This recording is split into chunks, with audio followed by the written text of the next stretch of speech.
کوچبرین عفرینی کل کانتونا شهبای دمینن بسر کوچبریاوان در روزانه راستی ایریشان شعالی دولتا ترک آداگر گر و جیتن جبر گران کرنا دور پیچو ایریشان تواهی قادن جیانه لشهبای زیان دیدنا و بارن کوچبران گران تر کرنا. کوچبرین عفرینی به اصرارن کو لهمبری حمو جوره و شرط و مرجن زحمت کو تیره در باست بنجی بر خدا نخواه نشان بدن و هیویا و گرال جه و واری خواه پیک بینن. کوچبر دبیجن کو دجمن آرمانج دکه گل بترسینه و آن تو نبگه.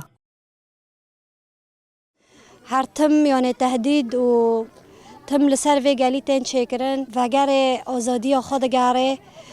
و هر تم جی یعنی حصار لسر مته چکرن یعنی هر تم قذیفت نیزی قامپاد کهون یعنی تم دجمن دخوازه ترسیته که زکی و گلی جاری کیدن بده کوچبر کردن ل اما گل گشتی آستا که و گل و برای خانه ده تدارا و گل لور یعنی جیان دکل بر خود ده 7 سالن لیویا وگرا سر آخا خایا آخا پیروز آخا عفرینه. کوچبرین عفرینی تکز دکن کو بر سواوان یا سرگل هم برین حقیا کو لدجیوان تک کرنده بر خودان و رزگار کرنا عفرینه. همون دادن جارک دن مش شهبای بدن کوچبر کردن بلا وی تشتی زده به بندر نبن جبر کو مگوتی هم خودن ایرادانه هم خودن موفن هم وگرن جیو وریخو او هرتم ایریشو پک بینه هم بر ویرش نو بر خودنی بکن